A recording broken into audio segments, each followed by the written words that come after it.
Studying for a 91.7 Soul Revival. That's my first time. Yo, man. Yo, Freaky. DJ Freaky. Yeah, man. Y'all, I would say it like this. The era that you're representing, I'm starting to appreciate more of the music because I'm one of them dudes, if I'm amongst my peer group, 9 times out of 10, we're not going to get what it is you dudes are doing. Right. We're not going to get it. And I'll tell you why. Okay, because for me, I come from the era where there are certain elements of DJing that is a requirement that are, must-haves. Mm-hmm. Okay, you have to be able to scratch. Right. You have to be able to blend. Mm-hmm. You have to know how to manipulate songs for particular crowds. Mm-hmm. Okay. There are certain techniques that I call you blend from one record to the next, but if a record doesn't blend, then you have to apply what I call the S&S, the scratch and slam. You have to know when to drop a record, a perfect drop. So, because sometimes some DJs have done what I call ankle breaking moves, where the people are in the groove of a particular record, and then they followed up with a record that's not even close to the groove that they just created. Yeah. They break ankles. They'll either scratch the record in too hard, slam it in. They'll play a record like let's say is 80 beats per minute, and then they'll come up with something that maybe is 113 beats, Right. which those don't match. They don't, and sometimes. In this era, I don't know who made it acceptable. I blame Power 99 for it, and yeah, I'm saying it because I can't. They made this button called they Echo. do this thing where they speed up, where they speed up the records faster than they should be, and they sound like chipmunk music. Yeah. I don't know why that became a thing, but young people not knowing any better, they clung to it because they thought that was normal, and the reality is that's not normal. That's not normal. You're forcing records to blend, and that's one of the things I'm like. I wish this era of DJs would have learned a certain thing called like beat counting, beat measuring, and knowing that Count in, count out, fade in. right. And if the beats don't match, at least know how to bring the new record in on like if you drop out the current record, know how to transition to the new record with the different beat speed. So that it's not breaking ankles. Right. That's one of the things I really am not big on. But then you got to remember that a whole lot of cats that are coming up now Right. don't know the technical end of what we do, where we sat up in a basement and somebody, thank God for OG or somebody older than us that showed us what to do, how to bring it in, Right. and everything else. I'll give you a better example.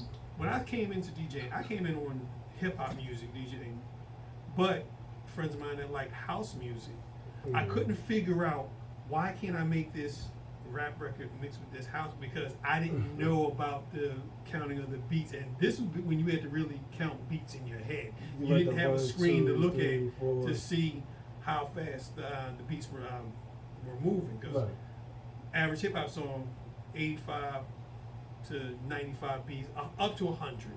Some 101.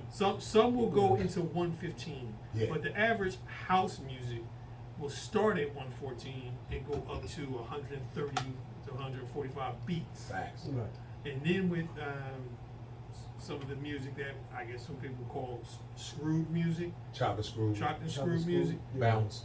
it's purposely played Trap. slow. But if you do the math, It's half. a 60 beat chopped and screwed song will It's mix 120 beat with record. a house record. Yeah. And so those are things I'm thinking some And DJs I think need to learn. that's a part. I think they rely too much on the automatic sync button to show you where the beats are. But just Facts. because, Right.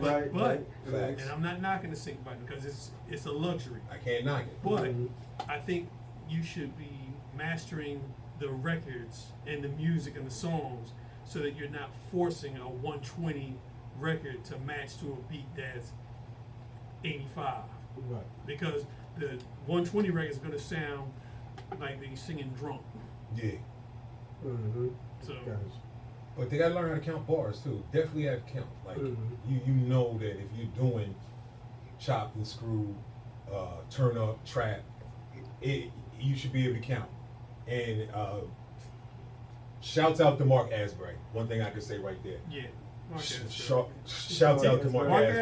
Asbury, this dude Is I yeah, mean, him, he Sherrock, actually, God rest his he soul. is a WLFR Yeah. alumni. Yeah. That's one. Yeah. Oh. No, No, I was oh, talking about Sherrock, but Marc Asbury is still alive and well. Shouts out to the detectives. What is it? Detectives of Dance Music. There you yes. go. The Detectives of Dance Music. Sherrock, bless your soul.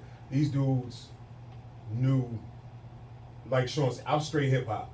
When house came in, when club came in, or when so-called club underground and everything else came in, I was like, what in God's name am I doing with this? But once I saw some soulful stuff like Walking on Sunshine is now one of my favorites. But there's a bunch of stuff that you can do with it now that if you listen and play, definitely. And definitely salute to Marc Asbury because Definitely. he's still out there doing it. Marc Man, is he's He's still still doing rocking it. parties. Before the pandemic, Yeah, before the pandemic, one of Marc my was last like, parties, yeah, straight and up. he Yeah. killed it. Yeah. He's still doing it, still getting Still booked, doing still doing Yeah. part. Marc's still Marc's doing still it. doing it. Yeah. Oh, he's That's from my Atlantic brother City? from another. Yeah, well, actually, he's from Central Jersey, but he moved, Yeah, he moved. when he was a student at Stockton. Yeah, he was moved down here. and then he worked at one of the record stores on the avenue, Rainbow Records. Yes. Oh, he I was the remember dude- when I was Salute. a kid. As a kid, Salute. I remember He, Rainbow. he was the dude that used to order the records, make Yeah. sure that DJs were serviced with being able to get access to records Yeah. when the vinyl era was heavy. Right.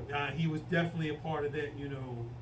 He was the plug. In the What you would call area. the plug. That Yeah. he was. Marc In was the this plug. area. He knew all these All of DJs now. That's big names. Woo-hoo-hoo-hoo. If he was in Atlantic City, Marc. You knew Marc. You all. ran across Marc when you was getting From your records. DJ Clue to SNS to whoever. And, Wow. and All he of did. them. He did numerous Yeah. residencies in many clubs Yeah. in the area. So of course he got to open up for whatever celebrity DJ came into town. He He opened was the up. dude that was opening up for them. So Big Oh, salute. son, man. Big That's salute. out to you, man. yeah. Big Sir. salute. Humble We're guy. gonna knock Humble. these PSAs out.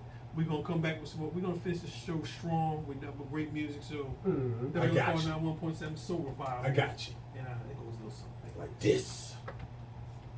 Yeah, shouts out to Marc.